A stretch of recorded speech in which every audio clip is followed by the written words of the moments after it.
Your organization has an incident response plan for a data breach, for an outage, for a leak. Detection.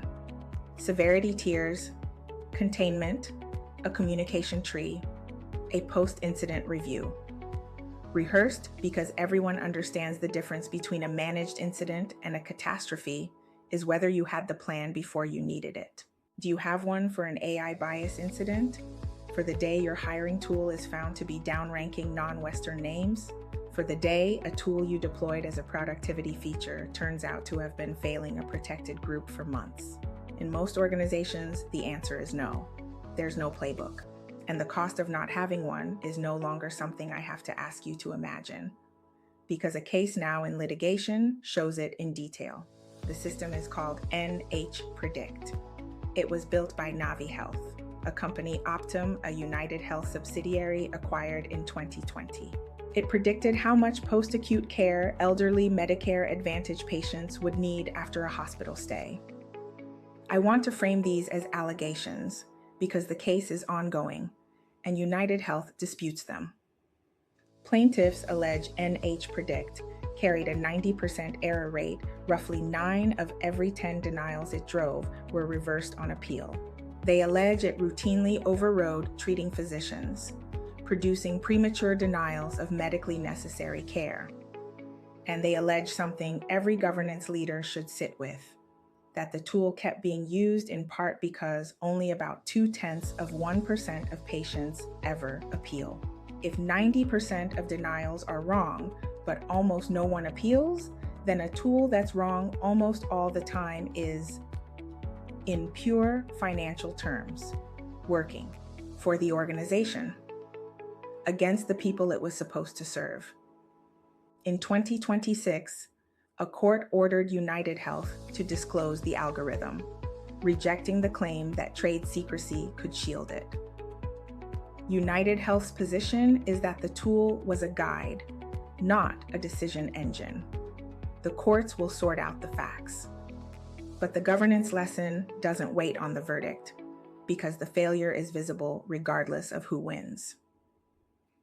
A demographic and health-sensitive system was deployed at scale. Its error pattern was knowable. The burden of catching its errors was placed entirely on the most vulnerable users. Through an appeals process, almost none of them could navigate. And there was no internal mechanism treating the pattern itself as an incident. The harm wasn't one dramatic failure. It was a chronic, distributed pattern that ran for a long time because no one inside was responsible for noticing that the pattern was an incident. A real plan has 6 parts, and they map onto the incident response machinery you already run for security, so you're aiming an existing capacity at a new kind of harm, not building from scratch. Detection. How would you even know? Most organizations find out the way the public found out about NH-Predict, through a lawsuit.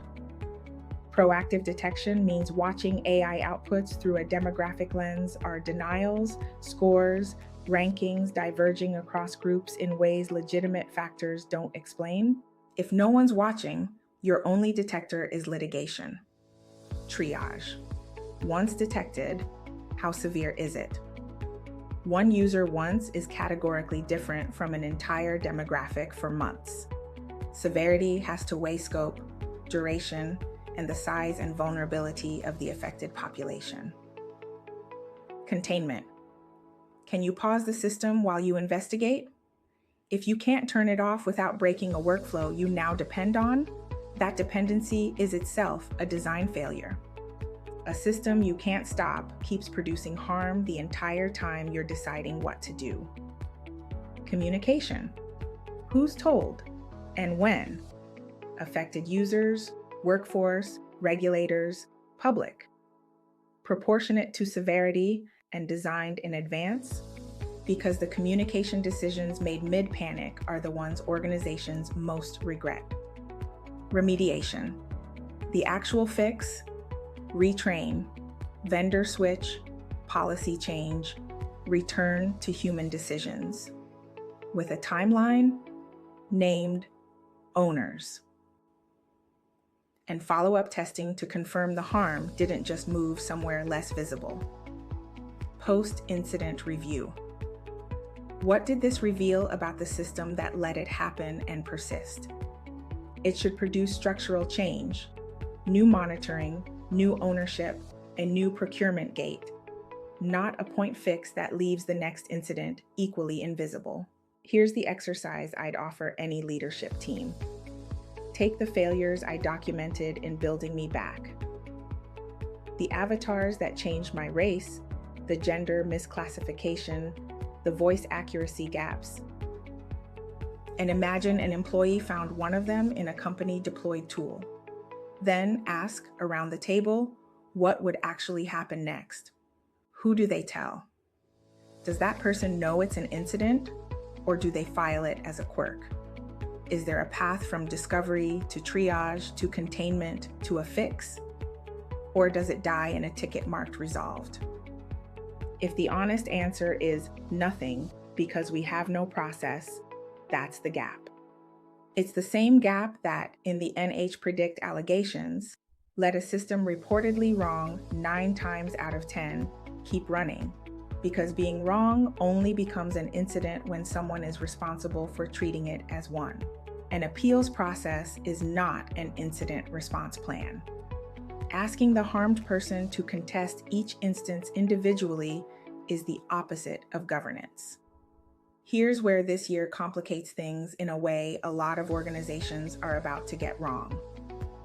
The intuitive response to the rollbacks, the EU AI Act high-risk deferral to December 2027, Colorado repealing its duty of care regime, is to conclude the cost of not knowing went down.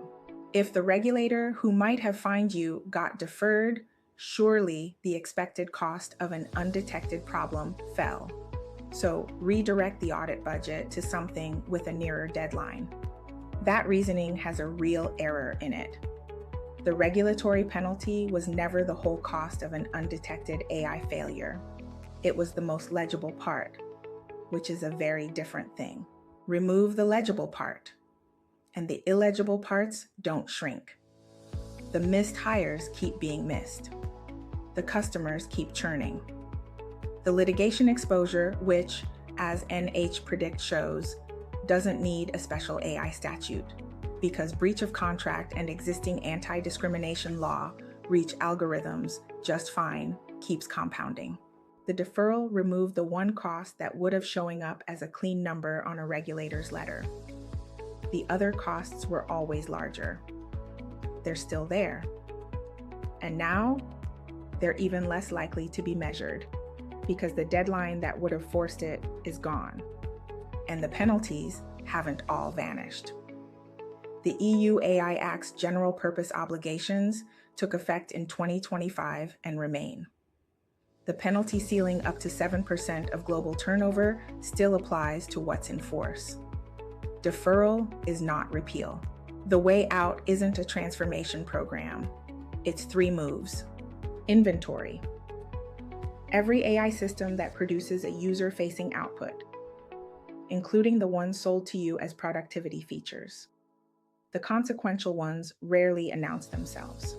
For each, ask whether you hold demographic performance data, and if not, request it from the vendor in writing. That's both a data request and a test of the vendor.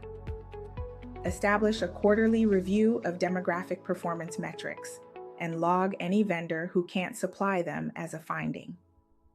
Quarterly is what turns a one-time audit into actual knowing, because models drift and a single clean reading has a short shelf life. Every organization deploying demographic-sensitive AI will have bias incidents, because every such system has failure modes. The ones that do well decided before the incident that a pattern of failure is an event requiring a response and built the machinery to detect it themselves, instead of waiting to read about it in a complaint. Clue builds that plan. Full field note on Substack.